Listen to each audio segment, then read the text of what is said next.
संसद का monsoon session कल से शुरू हो रहा है, लेकिन सत्र से पहले आज दिल्ली में सर्वदलीय बैठक हुई। कांग्रेस इस मॉनसून सेशन में मणिपुर हिंसा, बालासोर ट्रेन हादसे समेत कई मुद्दों पर संसद में चर्चा चाहती है। वहीं सरकार की कोशिश है कि 11 अगस्त तक चलने वाले सेशन में दिल्ली ऑर्डिनेंस समेत 3 बिल पेश किए जा सकें।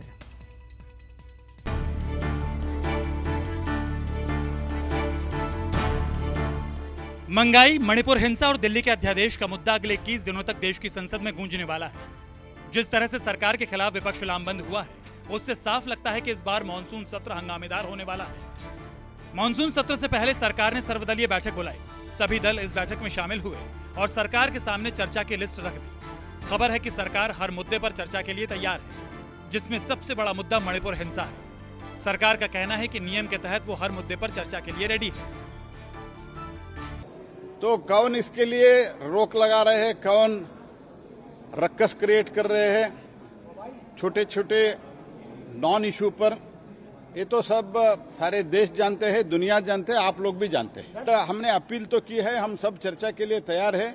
इसके कारण आप कृपया सदन चलाने के लिए दे, तो ये तो हमने अपील किए हैं। हमारे पार्टी की तरफ से ये मांग रखे हम लोग कि हिंदुस्तान की संघीय ढांचा पे सदन के अंदर चर्चा करना जरूरी है, क्योंकि हिंदुस्तान के बहुत सारे क्षेत्रीय दलों ने ये संघीय ढांचा का प्रहार किए जा रहे हैं। सोची समझी तरीके से, सुनियोजित तरीके से ये शिकायत सरकार के खिलाफ लग रहे हैं।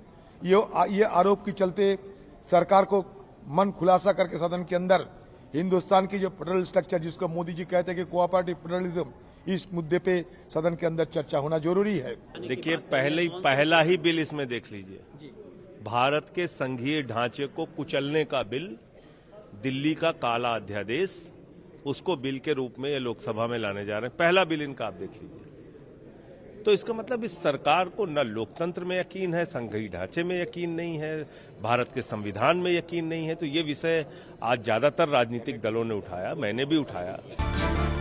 सर्वदलीय बैठक में कांग्रेस से जयराम रमेश, प्रमोद तिवारी, अपना दल के अनुप्रिया पटेल, सपा से रामगोपाल यादव और एसटी हसन, एआईडीएमके से थंबोदुरई, आप से संजय सिंह, केंद्रीय कानून मंत्री अर्जुन राम मेघवाल, आरजेडी से एडी सिंह के अलावा रक्षा मंत्री राजनाथ सिंह और एमके प्रेमचंद्र पहुंचे।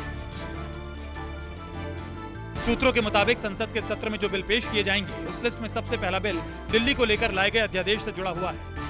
कुल 31 बिल पेश करने की तैयारी है। सत्र शुरू होते ही हंगामे के आसार नजर आ रहे हैं, क्योंकि एक तरफ जहां सत्ता पक्ष महत्वपूर्ण विधेयकों को पारित कराने का प्रयास करेगा, वहीं दूसरी ओर विपक्ष मणिपुर हिंसा, रेल सुरक्षा, महंगाई और अडानी मामले पर जेपीसी गठित करने की मांग सहित अन्य मुद्दों पर सरकार को घेरने की कोशिश करेगा। राहुल पार्टी मीटिंग हुई। इस मीटिंग में यूसीसी के बारे में प्रधानमंत्री ने जब से चर्चा शुरू की, उसके बाद से कहे बगाहे इस पर लगातार लोगों के बयान सामने आ रहे हैं। आज आपने ऑल पार्टी मीटिंग में इसे मुद्दा बनाया और कहा कि इस बिल को लाया जाना चाहिए। सरकार का क्या रुख था और बाकी विपक्षी पार्टी के जो नेता वहाँ मौजूद थे, उनका क्या कहना था? आज ऑल पार्टी मीटिंग में शिवसेना की तरफ से हमने यही प्रस्ताव रखा कि यूसीसी का बिल मानसून सेशन में आना चाहिए, और इसके पहले भी शिवसेना ने इसको समर्थन किया, बाला साहब ठाकरे जी ने समर्थन किया, और उनकी विचारधारा लेके एकनाथ शिंदे जी, हमारे महाराष्ट्र राज्य के मुख्यमंत्री, वो आगे चल रहे हैं। तो उनकी भी यही भूमिका कि यूसीसी के बारे में सरकार ने जल्दी निर्णय लेना चाहिए। यूसीसी सब्जेक्ट ये नया नहीं है, ये पुराना सब्जेक्ट है, संविधान सभा से लेके आज तक चलता रहा सब्जेक्ट का। सुप्रीम कोर्ट ने 2 बार पिछले 5-6 साल में सरकार को इंस्ट्रक्शन दिए कि इसके बारे में विचार होना चाहिए, और सरकार ने लीगल प्रोसेस स्टार्ट किए, लॉ कमीशन भी अपॉइंट है, लोगों के सजेशन ऑब्जेक्शन आ रहे हैं, तो ये प्रोसेस जल्द करके सेशन में लाना चाहिए, ये हमारी भूमिका है।